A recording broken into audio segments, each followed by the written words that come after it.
જય શ્રી કૃષ્ણ મિત્રો. કેમ છો બધા મજામાં છો? આજ સવારે આપણે 10 સાડા 10 જેવું થઈ ગયું છે. વિડીયો બનાવવાનું ચાલુ કરી દીધું. તો અત્યારે જાય છે આપણે ગામમાં થોડુંક બકાલું લેવાનું છે, એટલા માટે જાય છે. તો બસ આખા દિવસની આજ છે બ્લોગમાં તમે રહેજો. ને હા, આજનો વિડીયો આપણે કાલનો વિડીયો મૂકી દીધો હતો. તો જઈને તેમાં થોડુંક લાઈક શેર તમારા મિત્રોને શેર કરજો, ખાસ કરીને નવા હોય તો સબસ્ક્રાઈબ કરી દેજો. તો બસ મિત્રો, આવું વાતાવરણ મોસમ છે અત્યારે તો.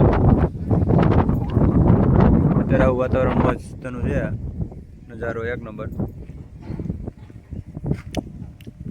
આપણે એસપી સાઈન પેડીશ, એસપી સાઈન લઈને આગળ જો જવાનું છે, આગળ દૂધ લેવા આવે પછી દૂધ લેવાની. ચાલો મિત્રો, બ્લોગમાં બને રહેજો. આજે મળીએ આપણે. મિત્રો કેમ છો? અત્યારે આપણે બપોરના નહીં પણ કોન્ટેક્ટના 4 વાગી ગયા ને 4 વાગ્યાની આસપાસ થોડીક આરામ કરીને આપણે બેઠા, ચા પાણી પી લીધા મસ્તના. બાલ્કનીમાં બેઠીને જો અત્યારે નજારો આવો કંઈક છે. બાલ્કનીમાંથી જોવાનું આજનું વાતાવરણ વરસાદમાં કંઈ છે નહીં આજ તો. તમારે કેવો છે તે કહેજો કોમેન્ટમાં. અમારે તો આજે કંઈ છે નહીં, હવાના પોરમાં થોડોક આવ્યો હતો ઝરમર. બાકી તો આમ જો ઘેટા બકરા અને ગાયો અને સરસ.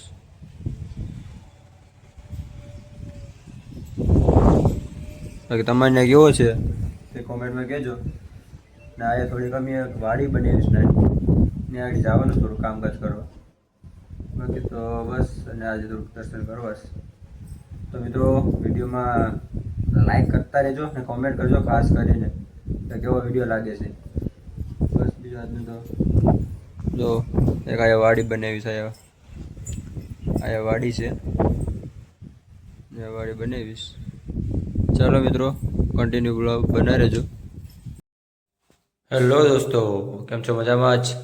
તો આજે તો મિત્રો, આજે આખો દિવસ આપણે ઘરે જ વહી ગયો હતો, કંઈ બહાર ગયા નહોતા, કેમ કે કાલનો ઉજાગરો હતો નોકરીનો. એટલે પછી આપણે તો અત્યારે મિત્રો આપણે દીવાબત્તી કરી નાખ્યા ને વરસાદ અત્યારે રસોઈ કરે છે.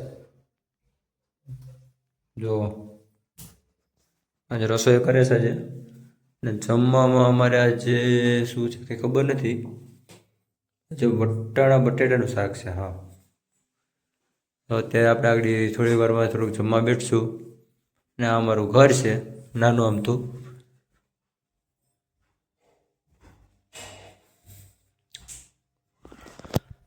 તો મિત્રો, વિડીયો કેવો લાગે તે કહેતા જ, અને આપણે થોડુંક લાઈક શેર સબસ્ક્રાઈબ કરવાનું ભૂલાય નહીં. તો થોડીક વાર પછી આપણે જમવા બેઠીએ. ચાલો મિત્રો, બ્લોગમાં કન્ટિન્યુ બનાવી રહેજો. ચાલો આપણે મળીએ આગળ. હેલો મિત્રો, તો જો અત્યારે ફાઇનલી આપણે જમવાનું થઈ ગયું છે ને જમવા બેસી ગયા આપણે. જો મિત્રો, રોટલી, વટાણા બટાટાનું શાક, ભાત, આવું બધું છે, છાશ ઠંડી. ચાલો, કોને વટાણા બટાટાનું શાક ભાવે છે કોમેન્ટમાં કહી દેજો. તો ચાલો મિત્રો, આપણે હવે જમી લઈએ ને આજનો બ્લોગ આપણે અહીંયા જ એન્ડ કરીએ. તો વિડીયો સારો લાગ્યો હોય તો લાઈક શેર અને સબસ્ક્રાઈબ કરવાનું ન ભૂલાય, ને બધા લખી નાખજો કોમેન્ટમાં. તો ચાલો મિત્રો, આપણે મળીએ કાલ નવા બ્લોગ સાથે. ત્યાં સુધી જય માતાજી, જય શ્રી કૃષ્ણ.